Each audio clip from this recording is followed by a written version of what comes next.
Hi, everybody. Thanks, Laura. Um, so let's get started. This presentation focuses primarily on what happens after the final settlement and how you can turn that into an opportunity to market your services and grow your referrals.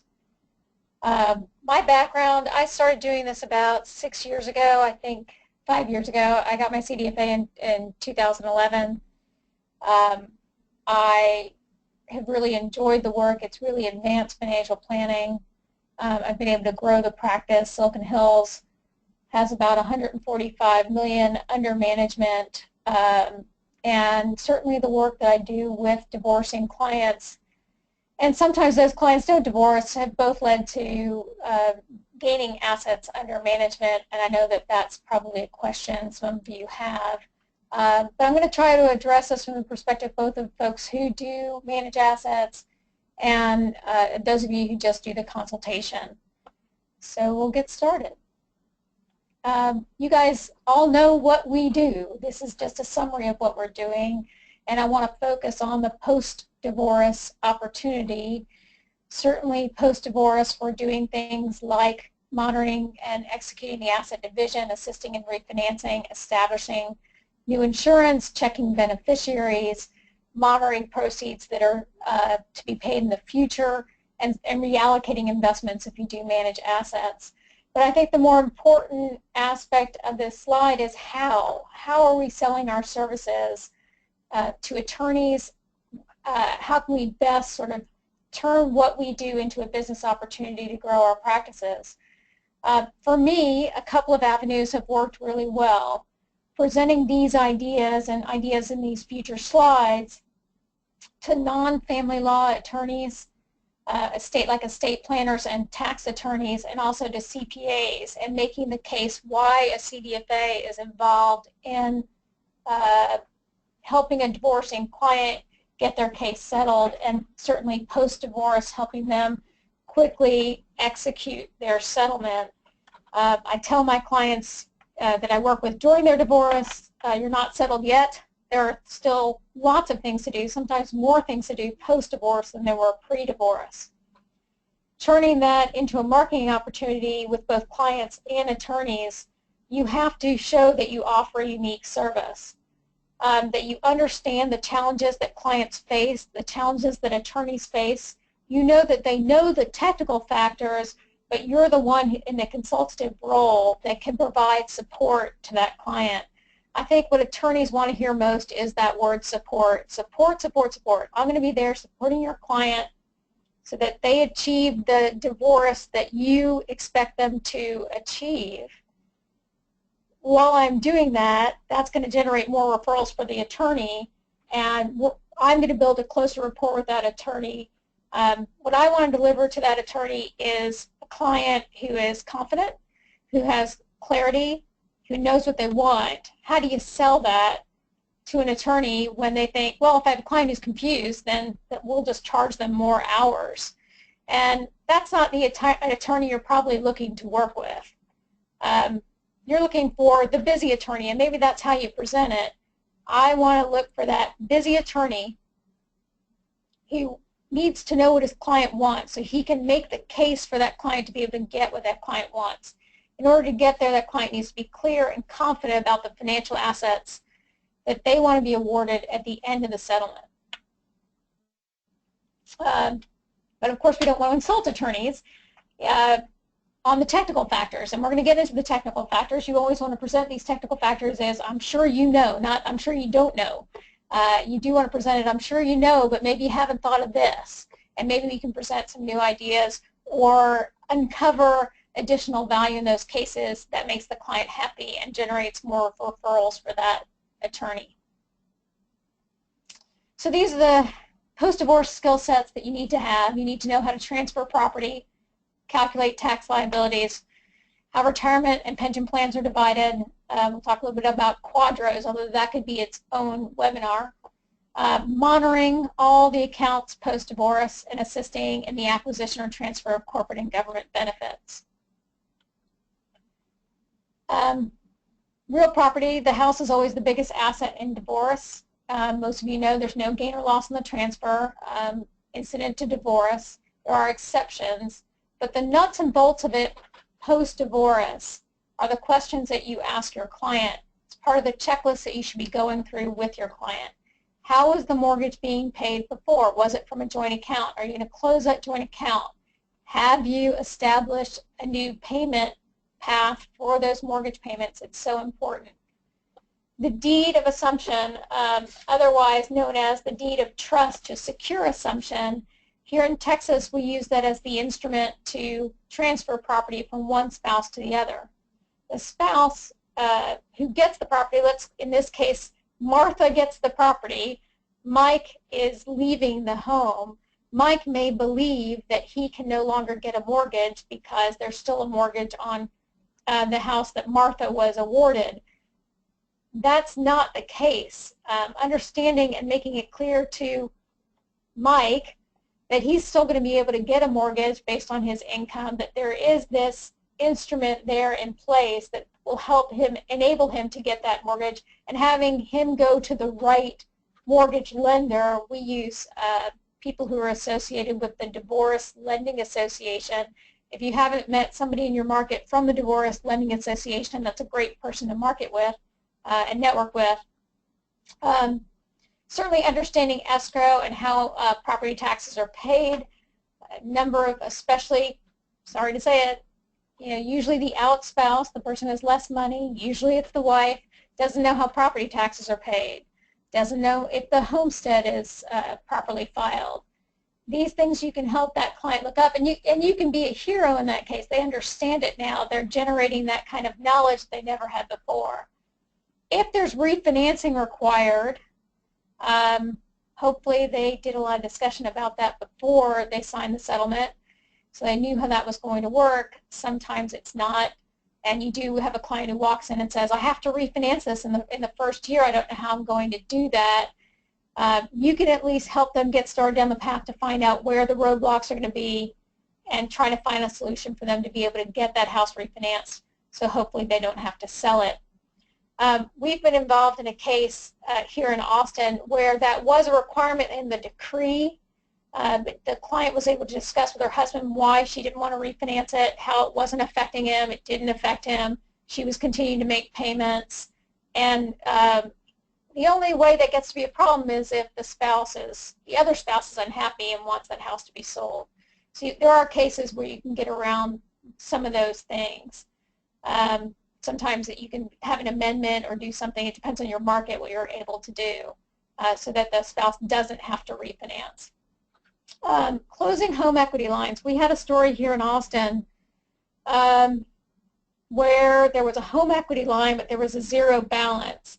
Post-divorce, the husband decided that he would use the home equity line even though the wife was awarded the home. Wife goes to sell the home, finds out that there's a balance on a home equity line, and that's going to be taken out of the proceeds of the house. That shouldn't have happened, and part of the reason why is the legal filings that were done between the district court, which is where a divorce is happening, and the county that didn't understand that that was in place, and then the equity line wasn't closed. Make sure all home equity lines are closed. Pull a credit report. Watch how things are being closed post-divorce. If they're being closed, should have been closed. Everyone knows these rules. The value of being married because of that exclusion on your house is $37,500. And we all know the rules to qualify for the exclusion. How does this affect you post-divorce? If you have a client who walks in to your office and says, I don't know what just happened. I have this decree. I think I want to sell my house. And you identify quickly that there's going to be a gain on the house because she's going to have to file as a single person. The house was awarded to her. There may be a short window of opportunity for you to go back to that attorney and say there's going to be additional costs to sell the home, and can that cost be split by both parties? It's happened both ways with me. In one case, the attorney said, sorry, too bad, so sad. In another case, the spouse agreed to pay half the additional costs. So it's worth going back. You're no worse off talking to the attorney, talking to the other spouse to see if those costs can be split. that's the reality of what we see. We're taught one thing, but in reality, you may be able to go back and get a better deal and fix something that should have been fixed in the first place. I don't necessarily want to go through these slides. If you don't already know the ownership rules and how those work and the use rules, you can send me an email later, but these will be in the slides for you to be able to use. So I'm going to skip these and move on to the pre-1997 gains. We still quite often get the question, and maybe you do too, more gains rolled into my house. This is a pretty old rule now for residential property, at least. It may still exist on some commercial property, and I'm not sure about investment property, but for the residential property, this would, of course, increase the cost basis, or I'm sorry, decrease the cost basis if there was a gain that was deferred.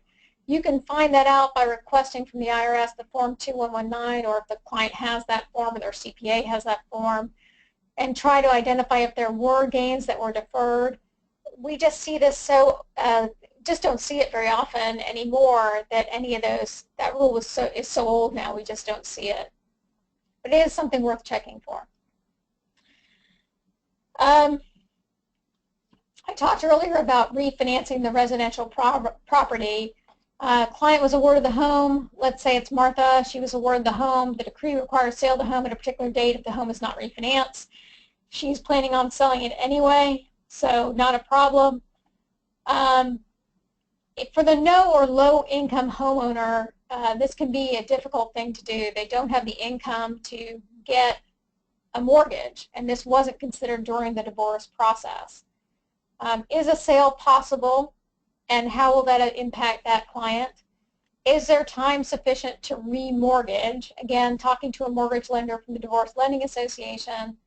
Currently, the rules are, if you don't already know them, you need 36 months of support payments after 6 months of consistent payment.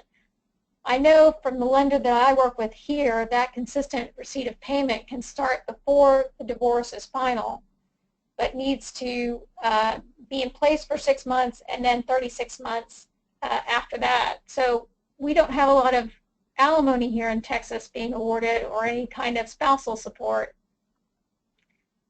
We do have child support, but those can affect the ability to remortgage a home. The other question you want to ask the client, is there a cosigner that's a possibility? That typically has to be a family member. We've had all sorts of combinations of things in that realm. Was there an inspection?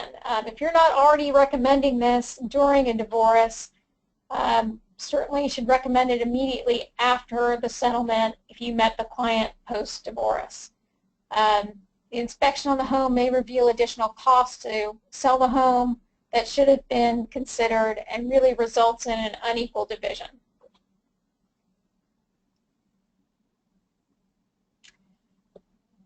Retirement plans, cost basis. Educating your client about cost basis and tax rates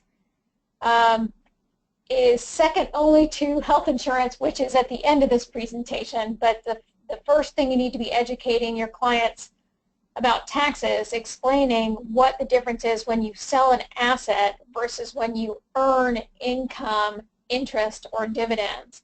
How there are different tax rates for different kinds of income streams.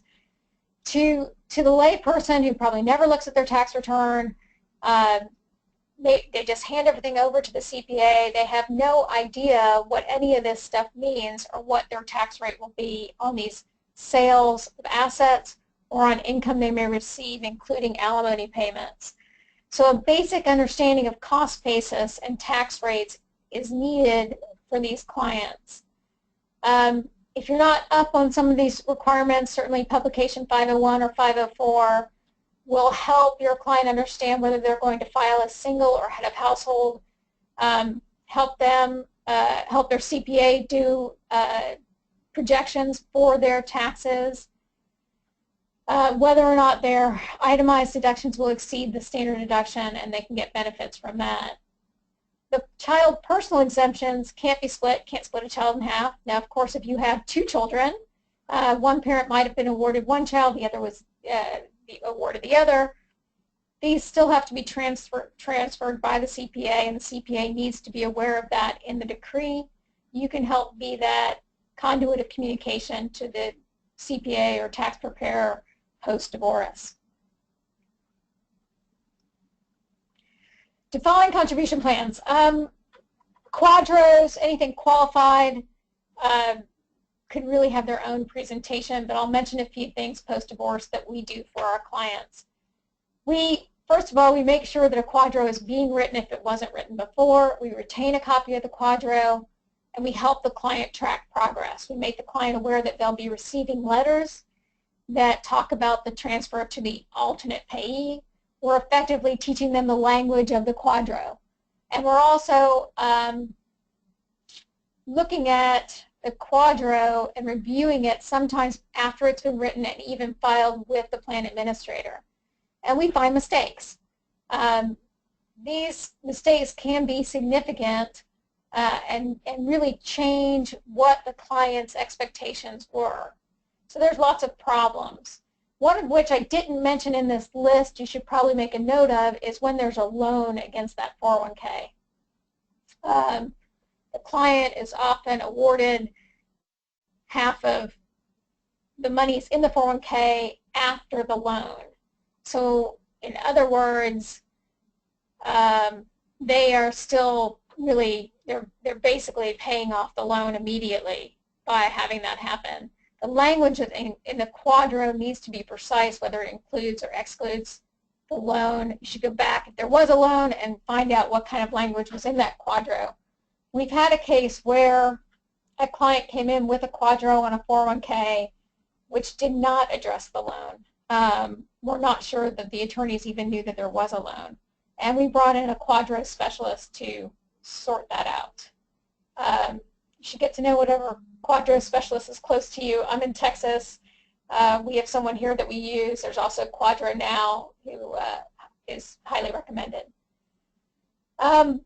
The client was sold on the idea that there's no cost or no penalty for withdrawal from a 401k. Free money. Client was told this by a non-financial professional. They're told this by an attorney sometimes, or they heard it from a friend. There are always taxes due on any withdrawal from a 401k, alternate account. Certainly you can avoid the penalty, but that gets to be complicated and requires some financial analysis. Plan administrators are now telling us that they require, Fidelity being one of them, 100% withdrawals with a 20% withholding, and they write a check for the rest. According to the DOL, that's not so cool. They're not supposed to be doing that, and you may be able to get around it. But if that is the case and you can't get around it, you need to find out whether having that 20% withholding, 100% withdrawal, given the time of the year and lots of other factors, does it make sense to avoid the 10% penalty? There are cases where the 10% penalty may be worth taking, depending on how much the client requires, the size of the account, and lots of other factors. So don't just assume, oh, well, it's great to take it out without the penalty. Sometimes it's worth taking the penalty. And they will take the penalty if they transfer to the alternate payee account to an IRA and then withdraw. An IRA is a non-qualified plan. Other problems, there's issues with the quadro. We review it carefully with the client. We're making sure all the mailing addresses are correct. The people that are talked about are correct. Their names are spelled correctly. And there's also times where whatever's in the 401k is either illiquid or just not transferable. Hasn't happened too often, but sometimes we see that. Pension plans. Don't see too many pension plans anymore because they're just not offered anymore. But if you do have an older client who comes by to see you and wants you to review their quadro, there are some very specific things you should look for in that quadro. A lot of times these are not negotiated in divorce, and they should be. The divorce decree might say wife is awarded 50% of the marital portion of the pension without any calculations or anything else. There's two different things you need to look for in these quadros. One is the retirement benefit itself, which is the pension. Will it be shared, a shared benefit, or a separate benefit based on just the participants, the non-employee spouse's life? That impacts the amount each party is paid, and are there survivor benefits? Separately, pre- and post-survivor benefits need to be reviewed, because if a non-employee spouse wants to delay taking her separate interest benefit, she needs if her spouse passes, she may never get that benefit unless she has survivor benefits. So all bets are off. And we're really helping protect these attorneys by reviewing these QDROs or having them reviewed by QDRO specialists.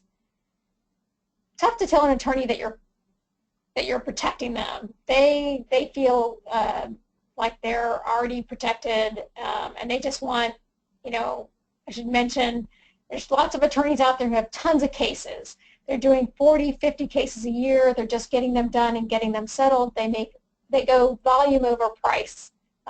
So the cost isn't very high, but they do lots of cases a year. And then at the other end, you might have attorneys who do very large litigated cases, or maybe they try to, I'm not saying all attorneys do that, but try to maybe milk the client a little bit more, create some animosity, create more hours, do fewer cases for higher amounts. I tend to work with those attorneys that are sort of in the middle.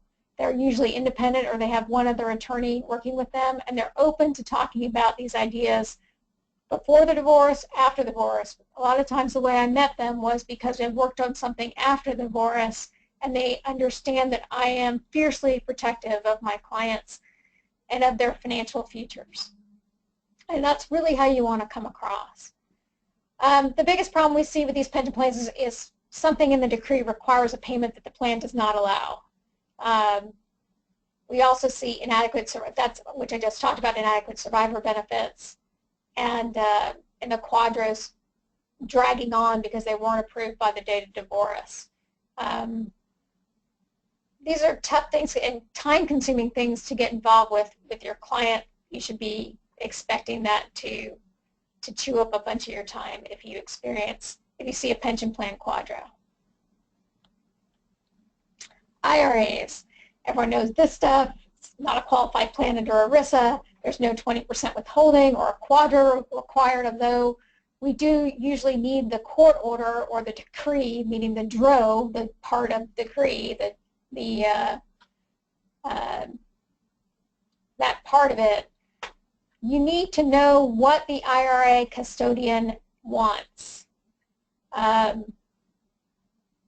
If you have a good operations person and you're on the wealth management side, pull that operations person in, check with the custodian to see what they need. Often it's just transfer paperwork and the copy of the decree. Sometimes they need a raised seal copy of the decree. You need to know what's going to be required to divide that individual retirement account. It may get more difficult at some point. Sometimes we have to do a letter of instruction. Sometimes there have to be more complicated signatures from the IRA holder, the original owner of the IRA you're transferring it from. Try to get these things done quickly. Sometimes it's hard to get a hold of the spouse who owns the IRA. Another idea with these IRAs is to generate some cash where there wasn't cash before. Are those equal periodic payments that are allowed in an IRA. They'll be taxed, but if the client is old enough and those equal periodic payments make sense, it can be used as a tool to generate some more liquidity in the process post-divorce. Requires a consultation with a tax CPA. I'm here to give you ideas, but not necessarily specifics. And then, of course, helping our clients who turn 70 and a half, they have a required minimum distribution, no different than any other financial planning activity that you do. IRAs and taxable brokerage accounts. This is where you really have an opportunity to get involved and to meet attorneys and to get an understanding of what they do and how you might be able to help them do things that will make the transition of accounts easier for their client and ultimately make their client happier and more likely to refer other friends that are getting divorced to that attorney. We all know the issue behind dividing these accounts by percentage or dividing them by amount. If you're dividing them by percentage, what you're saying is both parties continue to take investment risk. So the account goes down, and then you divide it. They both take that investment risk. If the account goes up and they divide it, they're both taking the investment risk. They also both benefit. The problem is that sometimes these assets can't be divided. So inside the account, you find out there's either a proprietary or private equity investment, or there's low basis investments, which would make more sense for one party to hold than the other.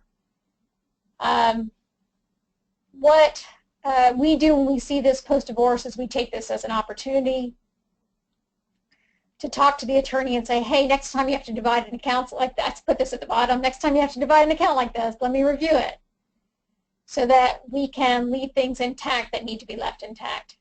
That's never going to happen with an attorney who's cranking out lots of cases and just wants to get things done. But for a quality attorney who's taking their time and thinking about what they're doing, they're going to appreciate the fact that you took the time to think about how their client might be happier and better supported during divorce and after divorce. So I thought I'd give a little example. We just had this in a case, LPL, this is exactly what it said in the decree. LPL financial account X222, I've changed the number, balance as of 12/31/2016, which didn't exist yet, but let's say 2015, 95 to 80. Wife's portion 50%. How should I read that?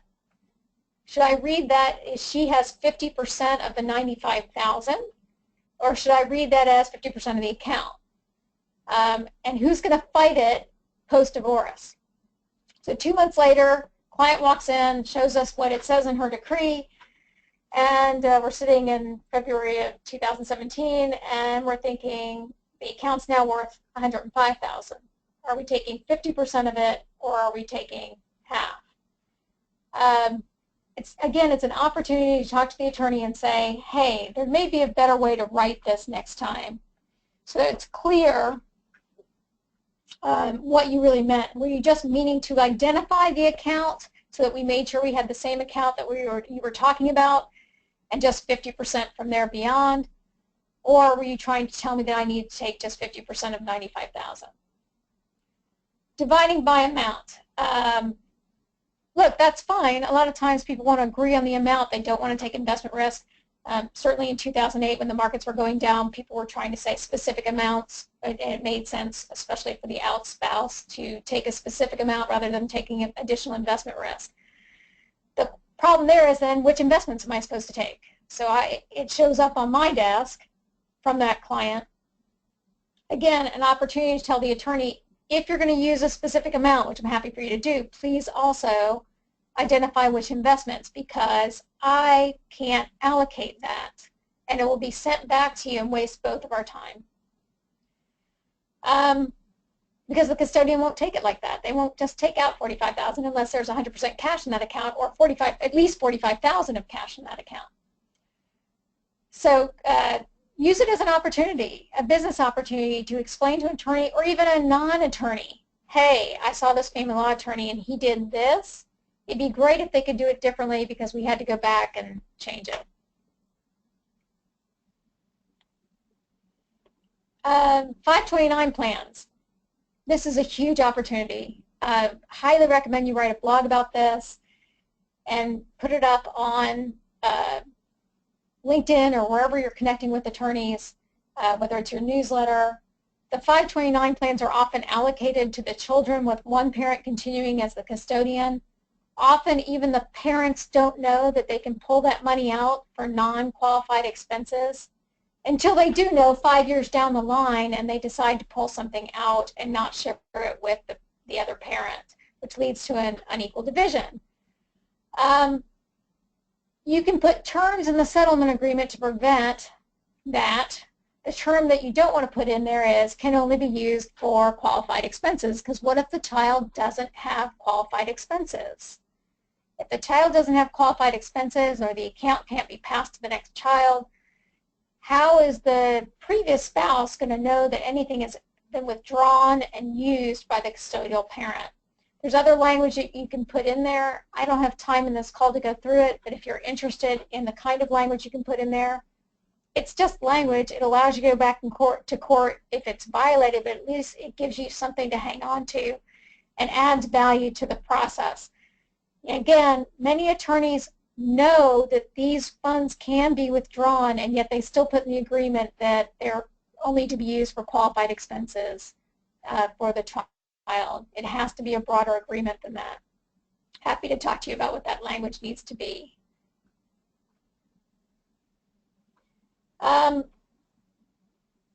Look, in all of these cases, it's probably a good time to mention, you can put something in the decree or help the attorney put something in the decree, and the client can just not do it. And the only recourse for the other spouse is to go back to court. The in-between recourse is that there's a letter sent by the attorney saying that this is what you were supposed to do, and you're not doing it, and we're going to go back to court if this isn't rectified. Sometimes that's enough to get the other spouse to do something. Sometimes it's not. But putting something in, to me, about reporting requirements and financial penalties, if that's allowed in your market, every market's different, about what kinds of financial penalties you can put in there for withdrawal for non-qualified expenses that are not split. You got to talk to the attorney about what those penalties might be and whether or not you think it's appropriate to put it in the agreement. Again, stock options, RSUs, and restricted stock. Post-divorce, this is one of our biggest responsibilities, is really keeping track of the calendar for that spouse. The biggest problem we see is that they're allocated 50% of marital portion of the wife or split community portion to be determined, which is what we just saw in a recent mediated settlement for a client, without any documentation whatsoever about the RSUs or stock option plan. It's unavoidable. We're going to see post-divorce clients who come in with that kind of language in their agreements. The best you can do is attempt to get a copy of the grant date, share amounts, and vesting schedules, either from the attorney or from the other spouse, or from the spouse you're working with, who might be awarding that to a spouse and wants to do the right thing. You want to verify any calculation with both attorneys. You want to attempt to determine the withholding and try to see how the actual tax impact happens. And you want to schedule email reminders to the client about award and payment dates so that there's follow-up to get the money that they were awarded in that divorce case. Create that schedule, put it on your calendar so they know when the first award comes up. Were they awarded net of all withholding? Were they awarded gross of all withholdings? What those amounts look like, and try to keep that on track. It's one of the most difficult things to do, I think, as a divorce financial analyst, is to figure that out. Child and spousal support. These are primarily legal, not financial issues, but clients come in as if they are a financial issue because it's money. We have a pretty strict calculation here in Texas. What is awarded for child support. We almost have no alimony unless it's negotiated through mediation. Clients want to understand it regardless. They want to know things like spousal support received is taxed, but child support is not. Spousal support paid is tax deductible, but deductibility has several rules, lots of rules. If you don't know those rules, you should read about those in Publication 504. For example, spousal support that's scheduled to be paid after the spouse dies is not deductible. So things like that need to be discussed. If there's ever any spousal support in a case in Texas, it's a little bit different here. I don't become an expert on it. I use a CPA to look over all the recapture rules and date of the child rules because we just don't see it often enough here. We usually see an unequal division where the spouse who is the stay-at-home mom gets a little bit more of the assets. But they do get child support. and they do wonder, am I supposed to be paying taxes on that? Let them know that, we let them know they're not going to have to pay taxes on the income they receive as child support. That's an after-tax activity. So if they do receive spousal support, what you can do as a financial planner is help them estimate the taxes they'll owe. You can work with a CPA to do that. For the paying spouse, a CPA should always review the terms of the agreement so that deductibility rules are not violated. Most of the time, we've seen this where we thought maybe there was a violation. We sent it to a CPA. It was post-divorce. We were able to get agreement among the attorneys. It was within a 30-day window, so we were able to amend the decrees to maintain the deductibility. Whether or not the IRS is catching any of this is still a question. But if it's possible, you're showing your value to the client, hey, there might be an issue here. Your deductibility might be in, if you're working with the spouse who gets the deductibility, your deductibility might be in jeopardy because of how this was structured in the decree. Let's have a CPA look at it. Let's see if we can amend it. I can't tell you whether you can or you can't amend it after certain periods of time, but I think within the at least in Texas, within the first 30 days, we're probably able to get something done. That's not to say that you're going to see things 6 years after a divorce. Recently, within the last year, we had a prospect who came in with her decree. She was, or told us that she was awarded 2 shares of a private company here in Texas. That company had stopped paying dividends, and she was living in part on those dividends. And she said, what can you do for me? We looked at the decree, and again, it was 6 years after her divorce. She wasn't awarded the shares. What she was awarded was the dividends from 2 shares of private stock. Her spouse retained the shares and was paying her those dividends.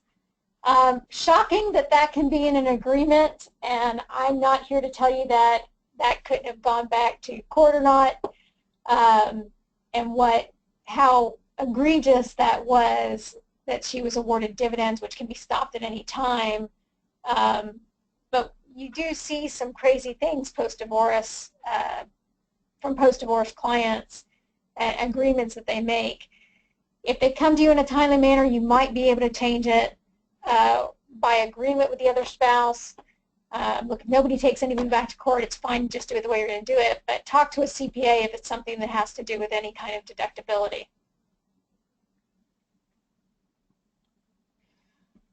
I'm not going to go through this, but if you don't know the rules, this is something you learn as a CDFA, so I guess all of you guys know these recapture rules. Certainly, and if you've forgotten, in that publication 504, there's a worksheet for recapture rules. You should try one and see how it works. Something to remember about those recapture rules is it's annual by calendar year, not annual from start of date or rolling years.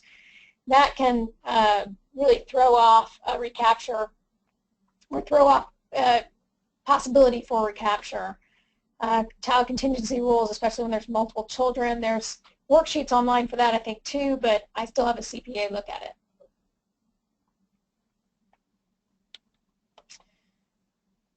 Social Security, you'll get this question post-divorce. Am I going to get Social Security from my husband?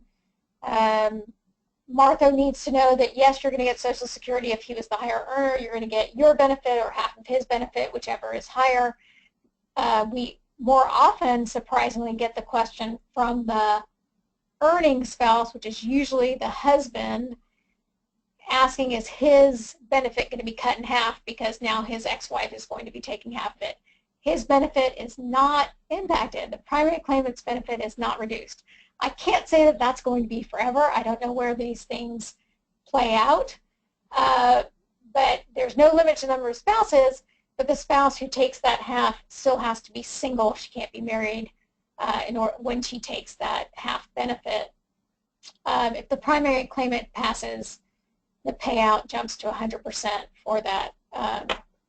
Usually the stay-at-home mom spouse gets that 100% if he dies. COBRA. Health insurance should be the first thing you discuss with any client, whether they're thinking about divorce, they're during their divorce, or post-divorce? What are you doing about health insurance? It used to be, and many of you probably know this, that we would tell people don't do COBRA because what if you get a pre-existing condition? That doesn't exist anymore. I don't think that's going to come back. Now we're looking at COBRA benefits. What does it cost versus what we get in the marketplace? Sometimes it makes sense because the benefits are better at these corporate, under these corporate plans to take the COBRA, which lasts for 36 months. But you have to let the employer know within 60 days. So post-divorce client comes in and sees you and you're on the 61st day, there's not much you can do but show them an individual plan, and those individual plans are either really expensive or just very low benefits right now. So this is important this would be an important blog to put out to your attorneys, something about health insurance being the #1 thing you talk about with your clients. We have a relationship with a company here in Austin that looks at health insurance every day. We can't be experts in that area. Attorneys can't be experts in that area. We refer that out. Find someone in your market you can refer that to. Excuse me. So this is the last slide. I think I've probably left lots of time for questions then, which is good, and I'm sure we're going to have some questions. It's just a checklist, and you'll get this by PDF. Review the settlement with the attorney if that's possible, if the attorney's willing to spend time with you. Some attorneys aren't, and the clients come to you separately from the attorney. But if you can, sit down with the attorney post-settlement, think about things that need to be reviewed. Health insurance, health insurance, health insurance. Then look at the other types of insurance and make sure those are transferred to the right party, the homeowners, the auto. See if an umbrella insurance is in place or needed. Things as simple as those insurance companies knowing where the spouse is living. If the insurance doesn't have the correct address for that, they could be denied a claim, so make sure those get in place quickly. Check the quadros are filed, check the quadros, see what they say, see if there's anything that you have questions about. If someone's changing their name, wait. If a client wants to change her name post-divorce, wait until all the accounts are divided and in the spouse's name. It eases the transfer. Those of you who are wealth advisors probably already know this, but those of you who are consulting and are not managing money, you may not know that that causes a problem. If the spouse quickly changes her name and we're trying to transfer an account that was in her name somewhere else, that can cause additional problems for us. Leave the name in place for a while until a lot of the settlement issues are in fact settled. Close joint accounts. Try to find out if any of the credit cards were joint accounts where both people were responsible. Particularly close those unless they still need the credit. Establish new accounts in checking and credit cards. Be sure that anybody on the credit card, there's no authorized signatories, so there's no problems down the road. Get a credit card in your own name. Rarely an issue, but I had a high-income wife who had no credit. Her husband sort of took care of all the financial issues, even though she had a high income. So we started her with a secured credit card, and ultimately she got her own credit card. But it might be surprising to you, in the 1970s, women couldn't even get a card without their spouse's signature. So things have changed, but if you have especially an older couple, these issues still exist. Update beneficiaries, very important. Look at all the IRA accounts, the life insurance, determine if transfer on death designations are needed on investment or bank accounts. If they have children, especially if they have children that they want to leave these accounts to, make sure that they're redoing their estate plans, they're retitling their accounts. The estate plan will leave everything to trust for the children with a trustee, and then you can put the correct beneficiary, so ultimately those children get the benefit of all those IRA accounts. TOD for accounts, and the same thing for regular bank accounts and investment accounts. If you need to file the decree with the county, some places you need to do that. Some cases you just need to check with the attorney that he did it. These are the kind of things that are important so that the county knows that who owns the home and that no additional borrowing can take place from the other spouse. establish a CPA relationship for that client. Hopefully you have someone that you can contact and say, hey, my client needs a new CPA. Make sure all the documents get transferred to that CPA, including the decree. Have that CPA immediately do an estimate of taxes if possible, review the withholdings for that client, and make required, get that client on a path. Sometimes you're just doing regular financial planning they've never done before, but make sure that they're doing the required estimated payments that they need to do. Keep all documents in a safe place. One of the first questions I ask clients, whether they're in the middle of a divorce or post-divorce, where are the birth certificates? Where are the passports? These are things that just people don't think about. They're emotional. They're sort of hair triggers sometimes. They might even want to blame you for stuff. Take everything with a grain of salt. They're in a state of being that's a transition and not normal, but be patient. Make sure that they have all those documents, though, in a safe place post-divorce. Once things calm down, they know where things are. Logins. We're still seeing, especially the wife, has never logged into her bank account, has never logged into her investment accounts, doesn't know how to log into her insurance. Get them started. You really can be a hero in that client's life and make them very happy and create referrals for yourself by doing a good job and really being caring about how that client's going to manage their financial life going forward. And I'll go on and take questions. Laura, if you're still there. Yes, so if anyone has any questions for Pam, please enter them into the questions box of the GoToWebinar menu. We do have a couple already. Stacy asks, if funds are withdrawn from a 529 account and the child does not have qualified expenses, who's responsible for the taxes and penalty? Is it paid from the withdrawal, or does the custodial parent have responsibility if not specified in the order? Well, I guess you're talking about a bucket of money issue. If it's not specified in the order, they have to, I mean, like anything else that's not specified in the order, they have to work it out. If both parties know that that money was withdrawn for non-qualified purposes, hopefully they split it. If it was drawn for non-qualified purposes, they both agreed to that maybe had to do with the child, I would think that they would want to take that out of the proceeds, just knowing that they were going to have to pay those taxes. So it really depends on who the people are. It's just buckets of money. Typically, though, the custodian is going to, I think, I'm here to give tax information, not tax advice or specific tax advice, so I would check with the CPA, but I would think that that would be the responsibility of the custodian because they're on the account. Only one parent can be the custodian. So the only record that the IRS, I imagine, is going to have is the custodian, and that's going to be the person who owes those taxes. All right. Do you have a follow-up question on that? What was it? I need more information. We have another question from Chris. He asks, if a client is receiving their own Social Security benefit and their ex-spouse dies, can he or she switch benefits if the ex-spouse's benefit is higher? Wow, that I don't know the answer to. We just had a presentation by Mary Beth Franklin at the ADFP, the Association of Divorced Financial Professionals. That's a complicated issue, and someone would have to check with more complicated than I can handle. I'm going to have to defer on that one.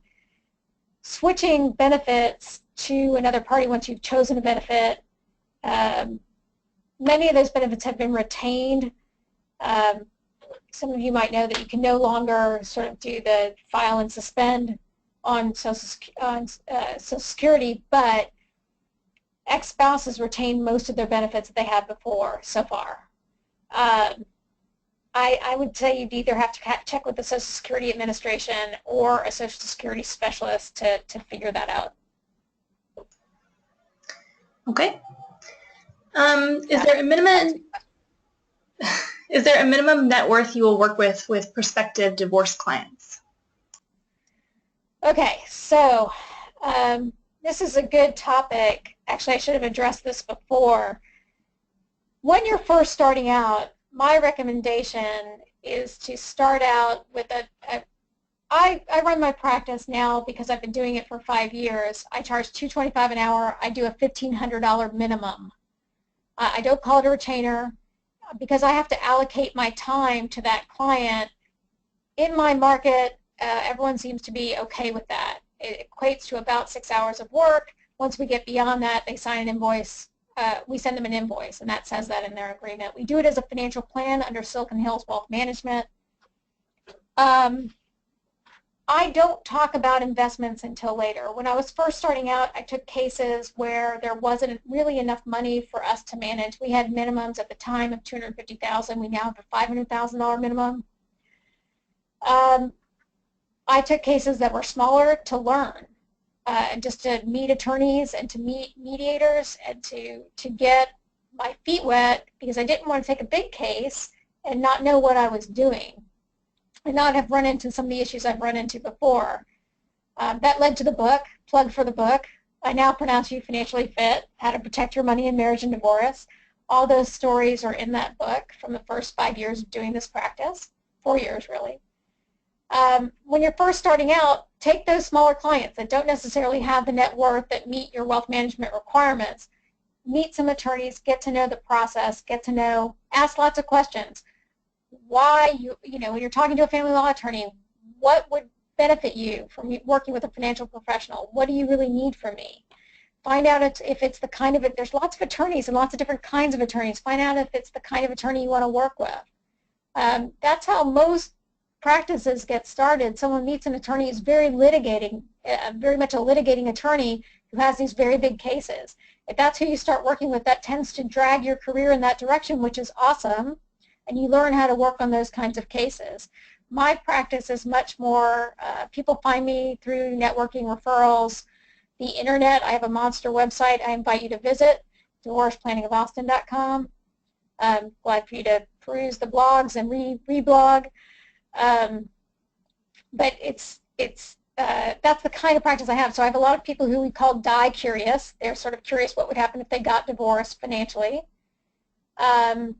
Then we refer them to an attorney. We never work without an attorney.